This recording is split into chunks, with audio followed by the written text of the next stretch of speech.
आधी हकीकत आधा फसाना। आपने नागमणि के बारे में तो कई पौराणिक कथाएं सुनी होंगी, लेकिन महादेव की मणि के बारे में नहीं सुना होगा। हमने भी नहीं सुना, लेकिन हमारे सामने पौराणिक कथाओं का हवाला देते हुए एक ऐसी मणि का जिक्र किया गया जो महादेव के तप से उत्पन्न हुई थी। दावा करने वालों के मुताबिक महादेव ने जिस गुफा में तप किया था वो आज भी छत्तीसगढ़ में सतपुड़ा के घनघोर जंगल के किसी कोने में। फिर हमें कुछ आदिवासियों से मिलवाया गया जो जड़ी बूटियों की तलाश में अक्सर सतपुड़ा के जंगलों में जाते हैं। उन्होंने दावा किया कि उन्हें पहाड़ों के बीच से कभी कभी एक चमक दिखाई देती है जिसे वो महादेव की उसी मणि की चमक मानते हैं। कहते हैं जिसने भी उस चमक का पीछा किया न जाने वो जंगलों में कहां गुम हो गया। जंगल के उस इलाके में काफी सांप पाए जाते हैं जो मणि की रक्षा करते हैं। इतनी कहानियां सुनने के बाद हम खुद को रोक नहीं पाए और निकल पड़े पुराणों में गुम उस रहस्यमयी गुफा की खोज में।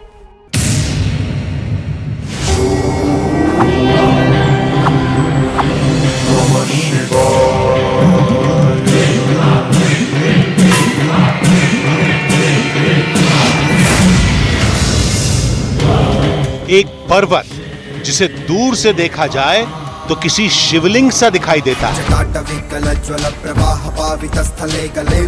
पौराणिक कथाओं के मुताबिक इस पर्वत को खुद शिवपुत्र कार्तिकेय ने बनाया था, लेकिन रहस्य इस पर्वत का नहीं है। रहस्य है इस पर्वत के भीतर छिपी एक गहरी, बहुत गहरी गुफा, जहां शिव पुराण के मुताबिक खुद महादेव ने तपस्या की थी। उसी गुफा में है महादेव की एक मणि जिसे नागवंश ने युगों से सुरक्षित रखा है। हम गुफा के इस तरफ वहां आगे देखेंगे तो वहां आगे हमें एक रास्ता दिखाई दे रहा है। वही वो रास्ता है जो हमें नागमणि तक पहुंचा सकता है। ये जो इलाका है ये जहरीले सांपों वाला इलाका है। ऐसे में इस गुफा के ज़्यादा अंदर और बढ़ना मौत को दावत देने की तरह होगा। कहते हैं उस गुफा के अंदर जाओ तो एक रहस्यमयी रोशनी दिखाई देती है। इतनी तेज रोशनी कि आंखें चकाचौंध हो जाती हैं। अब तक बहुत से आदिवासियों ने कोशिश की, कई इंसानों को वो रोशनी दिखाई दी, लेकिन अब तक कोई शख्स उस मणि के करीब नहीं जा पाया। लेकिन जहां कोई नहीं गया वहां हम जाएंगे। इस गुफा के पुजारी के अनुसार उन्होंने इस गुफा के इसी हिस्से से शिवरात्रि के दिन एक तेज रोशनी निकलते हुए देखी थी और इसी हिस्से से उन्हें कई अनोखे प्रकार की आवाजें भी आ रही थी।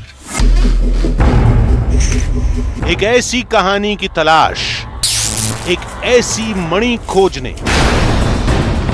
एक ऐसी रोशनी को देखने जो इससे पहले सिर्फ पुराणों में पढ़ी गई।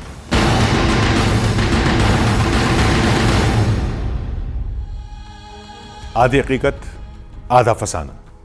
हमारी मंजिल एक ऐसी गुफा थी जिसका जिक्र पुराणों में तो मिलता है, लेकिन आज तक वहां कोई पहुंच नहीं पाया। हालांकि लोग उस पर्वत को जानते हैं जिसके जंगल में वो रहस्यमयी गुफा कहीं छुपी हुई है। कुछ आदिवासियों ने उसी पर्वत में अजीब सी चमक देखने का दावा भी किया था, लेकिन वहां पहुंचने का रास्ता उतना आसान नहीं था जितना लग रहा था। पहले तो उस पर्वत तक पहुंचना मुश्किल था। अगर पहुंच भी गए तो उस गुफा को खोजना आसान नहीं होगा।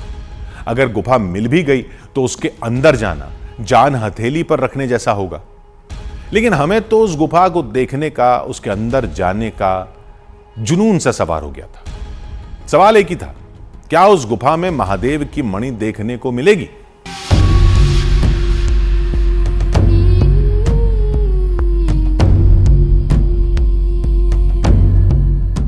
मंजिल तो सामने थी, लेकिन रास्ते का पता नहीं था। सैकड़ों रहस्यमयी पौराणिक कथाओं को अपने आप में समेटे वो पहाड़ तो दूर से ही नजर आ जाता है, लेकिन इस विशाल पर्वत श्रृंखला में उस गुफा को तलाशना जिंदगी दांव पर लगाने के बराबर था। उस जंगल में गुफा कहां है, कितनी गहरी है भी या नहीं, कुछ पता नहीं था। बस यह पता था कि हमें कई मील दूर खड़े उस पहाड़ तक पहुंचना था। उसके अंदर वो गुफा तलाश करनी थी जिसके अंदर शिव के तपस्या करने और नागमणि के होने का दावा किया जाता है। लेकिन महादेव से जुड़ी ऐसी किसी जगह के बारे में कोई जानकारी नहीं थी। इसके लिए हमने शिव पुराण के पन्नों को पलटा। शिव पुराण में एक ऐसी जगह का जिक्र है जिसे मदेसर गुफा के नाम से जाना जाता है। इतनी जानकारी बहुत थी, हम बिना वक्त गंवाए सफर पर रवाना हो गए।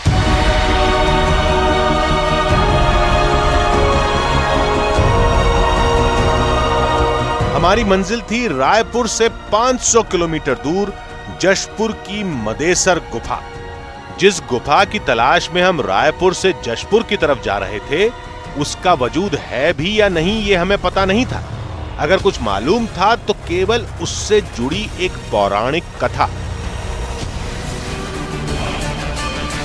कथा के मुताबिक एक बार महादेव ने धरती पर साधना करने की इच्छा जताई, जिसके लिए भगवान शंकर के पुत्र कार्तिकेय ने एक पहाड़ को शिवलिंग के आकार में ढाल दिया।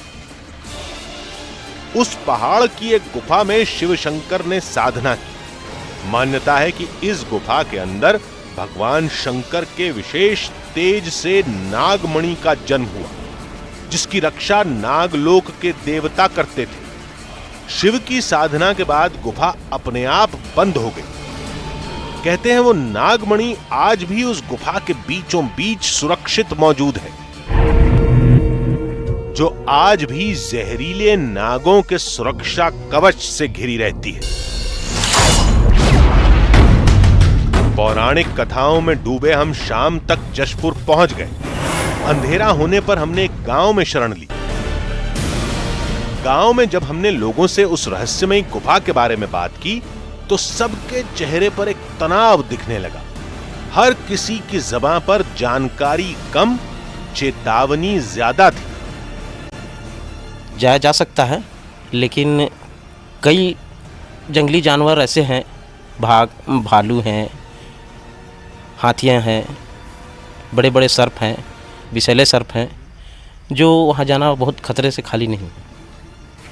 और काफ़ी घना जंगल है, उस जगह पे कोई जाता भी नहीं। और जंगली जानवरों के डर के भय की वजह से उस क्षेत्र में लोग ज़्यादा जंगल के अंदर नहीं जाते। बताया गया कि हमसे पहले भी कई लोग उस गुफा का पता लेकर यहां से गए थे। कई बार उन्हें जंगलों में भटकता देखा भी गया था, लेकिन वो वापस कभी नहीं आए। वो गुफा का मुहाना है, वहां तक भी इंसानी पहुंच नहीं है। हालांकि कुछ लोग बताते हैं कि 2-4 लोग वहां पे गए, लेकिन अंदर घुसने की जिसने भी वहां पे कोशिश की वो फिर जिंदा लौट के वापस नहीं आया। एक पहला और बड़ा कारण तो ये है कि वहां पे अभी भी सर्प हैं, विषैले सर्प है, बड़े बड़े नाग है वहां पे। खतरनाक जंगल है, खूंखार जानवरों का राज है, बड़े बड़े विषधर सांप मिलेंगे। इन तमाम चेतावनियों के बीच हमें एक उम्मीद की किरण दिखी।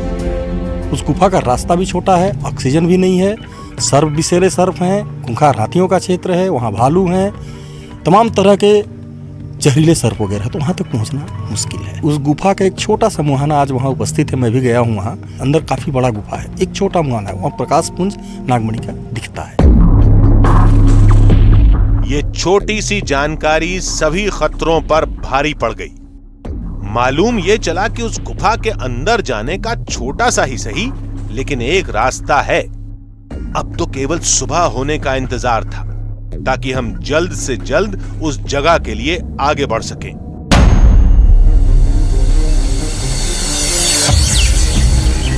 सुबह होते ही हम मदेसर गुफा के लिए रवाना हो गए,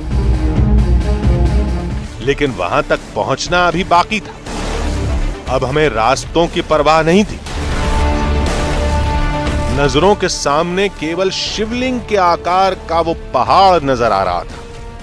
कैसे भी करके वहां तक पहुंचना था।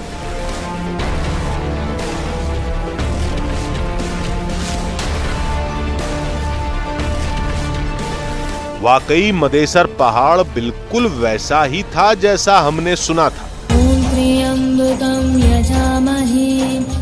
जैसा गांव के लोगों ने बताया था।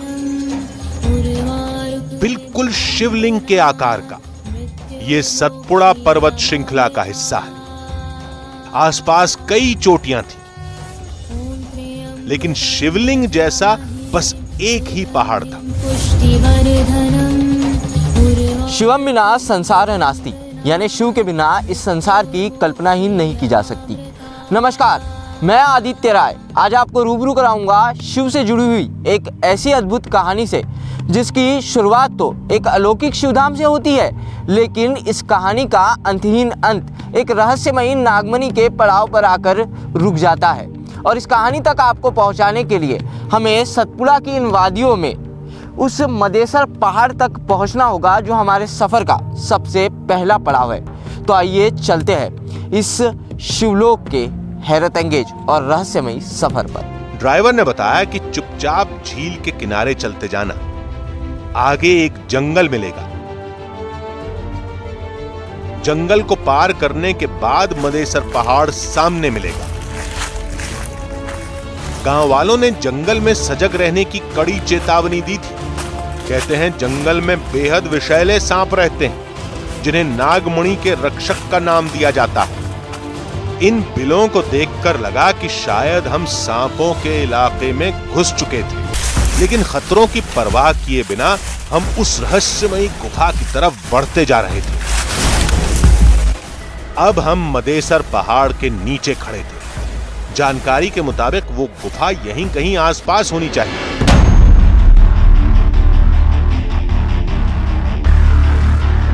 हम अपनी मंजिल के पहले पड़ाव तक पहुंच गए थे। अब वो गुफा तलाश करनी थी, जिसे इसी मदेसर पहाड़ के किसी हिस्से में होना चाहिए।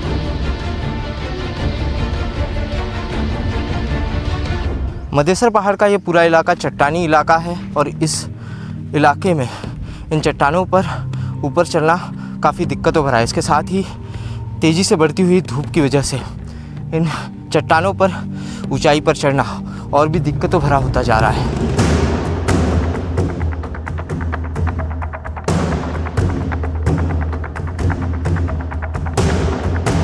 फिर हमें कुछ दिखा, शायद हमें इसी की तलाश थी।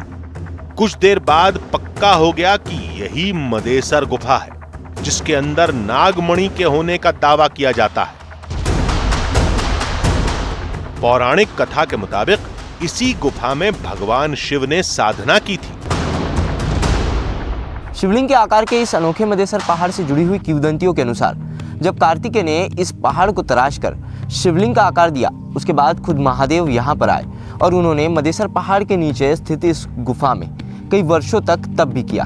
कहा जाता है कि महादेव के उसी तप के तेज से इस गुफा में नागों को नागमणि की प्राप्ति हुई।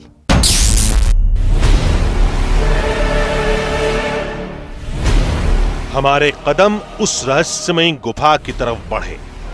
दिमाग में एक सवाल था, क्या दिखेगा गुफा में? नागमणि, शिव से जुड़ी कोई बड़ी निशानी, या कुछ और? इस वक्त बिल्कुल अंदाजा नहीं था कि गुफा के अंदर एक बड़ी मुसीबत हमारे कदमों की आहट का इंतजार कर रही थी। ये जो इलाका है, ये जहरीले सांपों वाला इलाका है। ऐसे में इस गुफा के ज़्यादा अंदर और बढ़ना मौत को दावत देने की तरह होगा।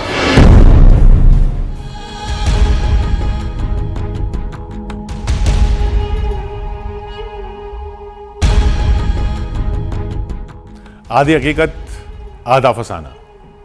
सैकड़ों मील का सफर करके जंगल के तमाम खतरों को पार करने के बाद हमें जिस गुफा की तलाश थी वो हमें मिल चुकी थी। दावे के मुताबिक इस गुफा में महादेव ने साधना की थी और साधना के तप से एक मणि उत्पन्न हुई थी। दावे को परखने के लिए जब हम गुफा के अंदर घुसे तो हमारे रोंगटे खड़े हो गए, क्योंकि अंदर हमें किसी सवाल का जवाब तो नहीं मिला, लेकिन एक बड़ा सवाल जरूर सामने खड़ा हो गया। सबसे पहली चुनौती तो वो रास्ता तलाशना था जिससे होकर गुफा के अंदर जाया जाता है। कोई कहता है वो रास्ता कलयुग शुरू होते ही बंद हो चुका है, कोई कहता है कि आज भी वो सुराख दिखता है। हमें दोनों चीजें दिखी, फिर भी हम गुफा के अंदर तक नहीं पहुंच पाए।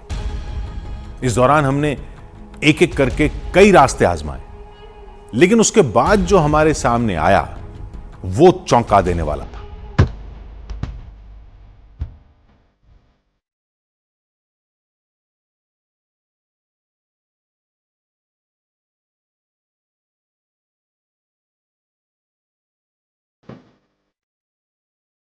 जिस रहस्यमयी गुफा की तलाश में हम मदेसर पर्वत तक पहुंचे थे, वो हमारे नजरों के सामने थी। अंदर जाते ही सामना एक बेहद तंग रास्ते से हुआ।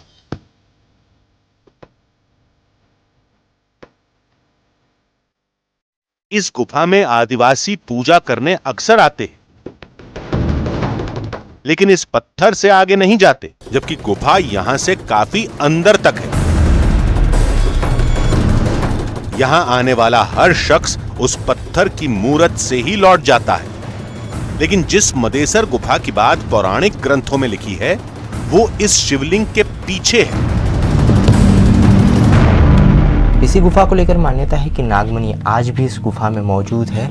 इस पत्थर के आगे कोई भी इस गुफा में आगे और नहीं बढ़ा है। हम लोग देख सकते हैं कि यहाँ पर आगे गुफा का रास्ता जो है पूरी तरीके से बंद हो गया है। मात्र एक छोटा सा सकरा सा ये गुफा का द्वार है जो खुला हुआ है, जहाँ से किसी इंसान का निकलना बिल्कुल नामुमकिन है। बताया जाता है कि यहीं से नागमणि गुफा के अंदर जिस जगह पर मौजूद है उसके लिए सुरंग निकलती है, लेकिन काफ़ी छोटी ये जगह है और इंसान लेट कर भी इस जगह में बहुत ज़्यादा आगे नहीं बढ़ सकता। और गुफा के अंदर इस जगह पर कई विषैले जानवर, कई नाग होते हैं, लेकिन नागमणि के उस रहस्य तक आपको पहुंचाने के लिए हम इस गुफा में और आगे बढ़ने की कोशिश करेंगे और देखेंगे कि जो जिस छोटे से सकरे से रास्ते के बारे में बताया जाता है वो सही में अंदर मौजूद भी है या नहीं।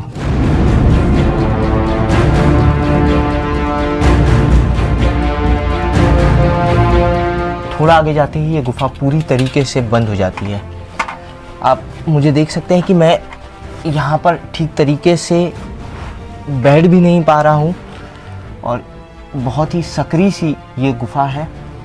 आगे इस तरफ से रास्ता पूरी तरीके से बंद है और गुफा के इस तरफ एक रास्ता दिखाई दे रहा है।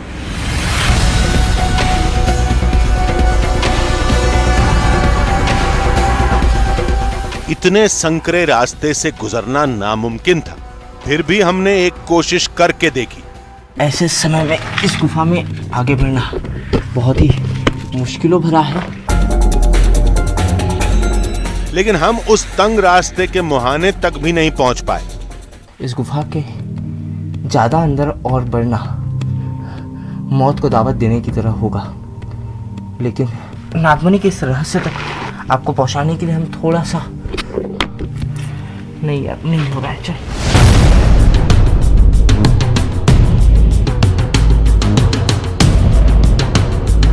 फिर हमने टॉर्च लेकर गुफा के अंदर जाने की एक कोशिश और की।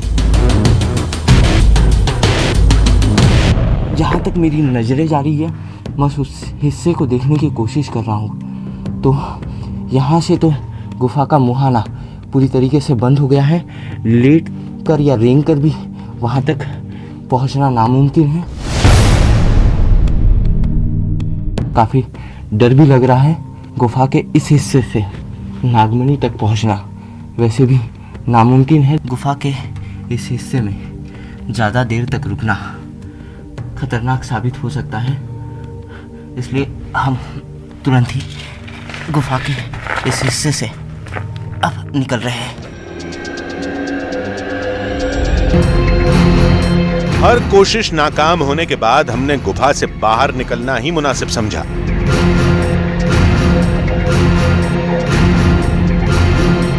गुफा में जाने के एक बेहद तंग रास्ते के बारे में हमें गांव में बताया गया था।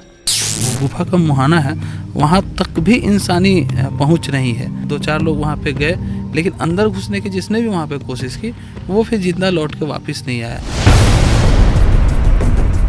वो रास्ता हमें दिखा भी, लेकिन पत्थर गिरने की वजह से गुफा का मुंह बंद हो चुका था। तो क्या नागमणि का राज ही रह जाएगा? क्या रहस्यमयी मदेसर गुफा के अंदर हम नहीं पहुंच पाएंगे? कुछ ऐसे ही सवालों के साथ हम वापस आने के बारे में सोच रहे थे, तभी मदेसर पहाड़ के पास कुछ आदिवासी मिले। जब हमने उनसे मदेसर गुफा के रहस्य के बारे में पूछा तो एक नए रास्ते के बारे में जानकारी मिली। उस सुरंग से मतलब वो बताते हैं कि बहुत दूर सतपुड़ा श्रृंखला होते हुए बासनतला इस साइड में उस रास्ता निकला हुआ है, और वहाँ तो जाने के लिए कोई संभव नहीं है, ना उसको देखने के लिए भी संभव नहीं हो पाता है, ऐसा बताते हैं पूर्वज लोग।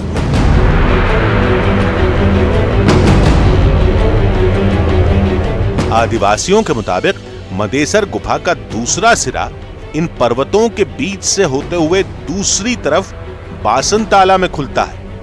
अगर कोशिश की जाए तो दूसरे सिरे से गुफा के अंदर जाने में सफलता मिल सकती है। मान्यताओं के अनुसार नागमणि तक पहुंचने वाले जिस गुप्त बंद रास्ते को हमने गुफा के अंदर देखा था, वो रास्ता इन पर्वतों से होता हुआ बासनताला की गुफा में खुलता है। और नागमणि के इस रहस्य तक पहुंचने के लिए अब हमारा अगला पड़ाव होगा इस पर्वत श्रृंखला के उस छोर पर स्थित बासनताला की गुफा।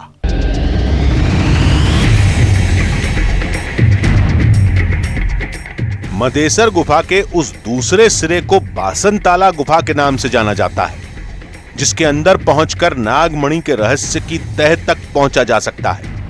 हम इस मौके को छोड़ना नहीं चाहते थे। थोड़ी ही देर बाद हम बासनताला के सफर पर थे, जो ज्यादा दूर नहीं था, लेकिन मदेसर पहाड़ से हमारा पीछा नहीं छूटा था। मानो एक रहस्य लगातार हमारा पीछा कर रहा था।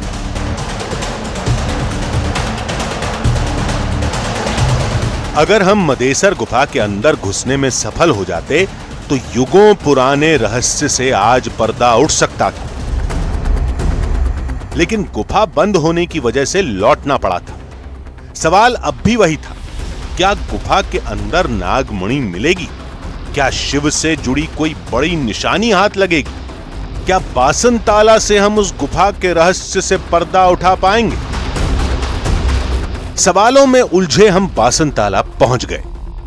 दोपहर के वक्त गांव में सन्नाटा था। अब हमें तलाश एक ऐसे शख्स की थी जो हमें उस गुफा तक पहुंचा सके। बासनताला गुफा का नाम सुनते ही गांव वालों में खौफ की लहर दौड़ गई। जानते तो हैं, सुना हुआ को बता रहे हैं आपको। मतलब वहाँ पर कोई नहीं जाते हैं गांव का, हम भी नहीं गए हैं। एक आदमी गया है तो मकुंदो, वहाँ मतलब जानवर काटने का डर रहता है और खतरनाक जगह भी है। आसपास खाली भालू है, बाघ है, ऐसे लगता है और रहता भी है वहाँ पर। पूरे गांव में एक ही आदमी बता सकता है मकुंदो, और आप लोगों को दिखा सकता है, और बाकी तो नहीं बता सकेगा।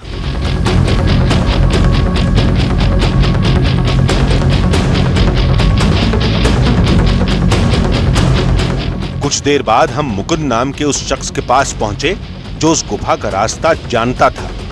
मुकुंद से जानकारी हासिल करने के बाद हम जंगल की तरफ रवाना हुए। अभी जंगल शुरू ही होने वाला था कि एक तस्वीर ने हमें आगे के खतरे के बारे में आगाह कर दिया। ये हाथियों के खौफ वाला इलाका है। यहाँ जंगल से निकलकर हाथी इन गांवों में भी घुस जाते हैं। बासनताला गांव का एक ये घर है, और इस घर को इस शत-विशत अवस्था में हाथियों ने ही पहुँचाया है।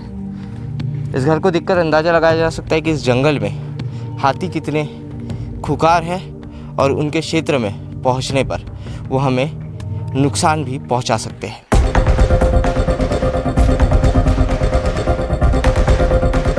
सारे खतरों को पीछे छोड़ते हुए हम मुकुंद के साथ जंगल की तरफ बढ़े। मंजिल थी उसी मदेसर गुफा का दूसरा सिरा। पहले सिरे से हम अंदर नहीं पहुंच पाए थे। उम्मीद यही थी कि कि दूसरे रास्ते से सफलता मिल जाएगी। शायद आज शिव की साधना और नागमणि से जुड़े सदियों पुराने रहस्य से पर्दा उठने वाला था। कभी नदी किनारे, कभी पगडंडियों के सहारे, तो कभी पथरीले रास्तों से होते हुए हम लगातार गुफा की तरफ बढ़ते जा रहे थे। कुछ देर बाद हम उस पहाड़ के सामने थे जिसमें हमें उस रहस्यमयी गुफा की तलाश करनी थी। मदेसर के पहाड़ से आगे बढ़ने वाली सतपुड़ा की पर्वत श्रृंखला आगे आकर इन्हीं पहाड़ों में, इन्हीं पर्वतों में जुड़ती है। मुकुंद दादा हमें बासनताला की गुफा तक ले जा रहे हैं। दादा कौन से यही जंगल में है, यही जंगल में है। अच्छा, ये जंगल? हाँ, ये जंगल में है, इसी पर्वत में हाँ, है। इसी पर्वत में है। अब यहाँ से पहाड़ की चढ़ाई और जंगल की शुरुआत हो जाती है। जंगल में हर कदम पर जंगली हाथियों के हमले का खतरा था, लेकिन मुकुंद हमें एक सुरक्षित रास्ते से ले जा रहा था।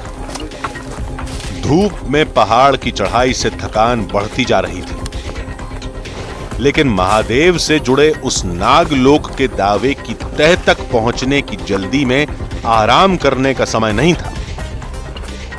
नागमणि के रहस्य से जुड़ी हुई शिवलोक की इस अनोखी गुफा तक पहुंचने के लिए हमें इन पहाड़ों के पथरीले रास्तों पर किनारे किनारे होते हुए चलना पड़ रहा है। और जिस रास्ते पर हम चल रहे हैं उस रास्ते के बगल में है हजारों फीट गहरी खाई।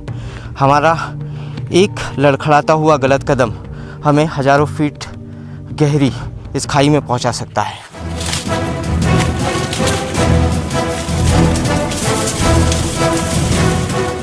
फिर वो पल आ गया जिसका हमें बेसब्री से इंतजार था।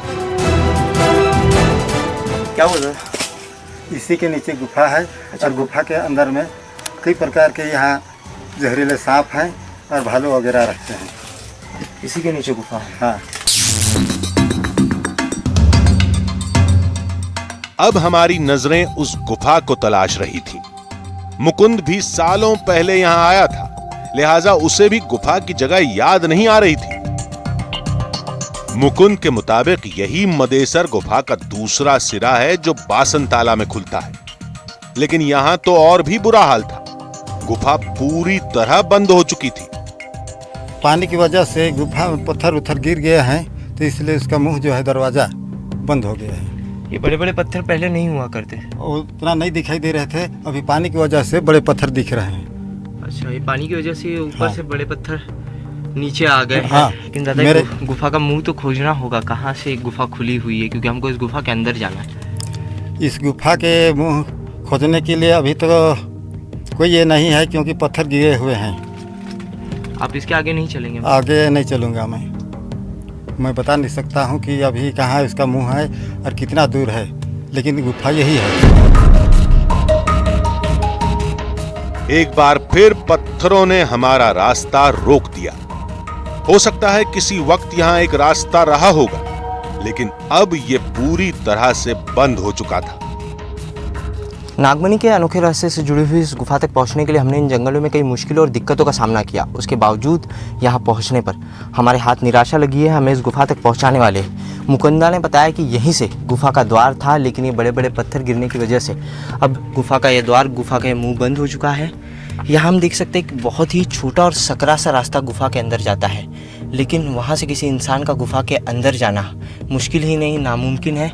इस सकरे रास्ते से हम गुफा के अंदर देखें तो यहाँ से गुफा का नज़ारा साफ दिखाई दे रहा है कि यहाँ से एक सुरंग गुफा के अंदर गई है, लेकिन इस रास्ते से अंदर जाना नामुमकिन सा दिख रहा है। कई मुश्किलों और दिक्कतों का सामना कर कर हम इस गुफा में पहुँचे थे, और उसके बाद अब मुकुंदा भी हमें इस जंगल में, इस गुफा के पास अकेला छोड़कर चला गया है, जिससे इस घनघोर जंगल में हमें डर भी काफ़ी लग रहा है, जंगली जानवरों का भी डर है। लेकिन उसके बावजूद नागमणि के इस रहस्य तक पहुंचने के लिए हमें इस गुफा के आसपास, इस गुफा के अंदर जाने का कोई दूसरा रास्ता खोजना होगा। रुकावटों ने हमारी हिम्मत को और बढ़ा दिया था। अब हम जंगल में अकेले मदेसर गुफा के दूसरे रास्ते की तलाश कर रहे थे।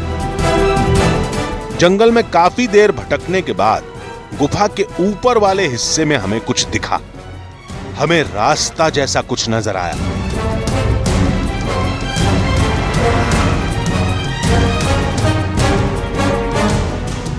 इस गुफ़ा के आसपास काफ़ी देर तक खोजने के बाद हमें इस गुफ़ा के अंदर जाने का ये रास्ता दिखाई दिया है। यहाँ से इस गुफ़ा के अंदर जाया जा सकता है, लेकिन कई वर्षों से, कई सालों से बंद पड़ी हुई इस गुफ़ा के अंदर इस रास्ते से जाना सीधा मौत को निमंत्रण देने जैसा होगा। लेकिन नागमणि के रहस्य तक, इस गुफ़ा के मुंह तक पहुंचने के बाद अब यहाँ से खाली हाथ लौटना भी काफ़ी निराशाजनक होगा।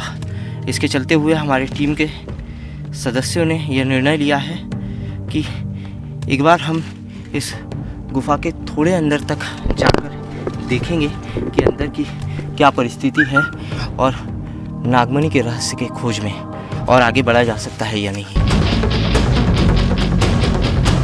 हमने पहले अंदर कैमरा डालकर देखा। मिट्टी और पत्थर के अलावा कुछ नजर नहीं आया। बिना अंदर घुसे बात बनने वाली नहीं थी, लेकिन एक अनजान गुफा में ऐसे जाना जान देने के बराबर था। लेकिन हमने इस खतरे को उठाने का फैसला किया। अंदर सांप भी हो सकते थे, कोई जहरीला कीड़ा भी काट सकता था, लेकिन हमारे ऊपर तो उस रहस्यमय गुफा तक पहुंचने और नागमणि को देखने का जुनून सवार था। लेकिन यह इतना आसान नहीं था। अंदर एक रास्ता तो है, लेकिन अंदर से दम घुट रहा है।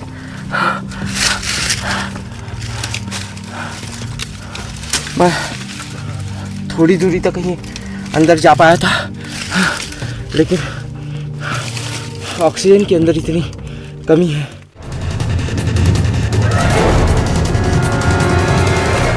खाली हाथ लौटने के बजाय हमने गुफा में अंदर जाने की एक और कोशिश की। अंदर गए काफी देर हो गई तो कैमरामैन ने आवाज लगाई, आदित्य जी, आदित्य जी।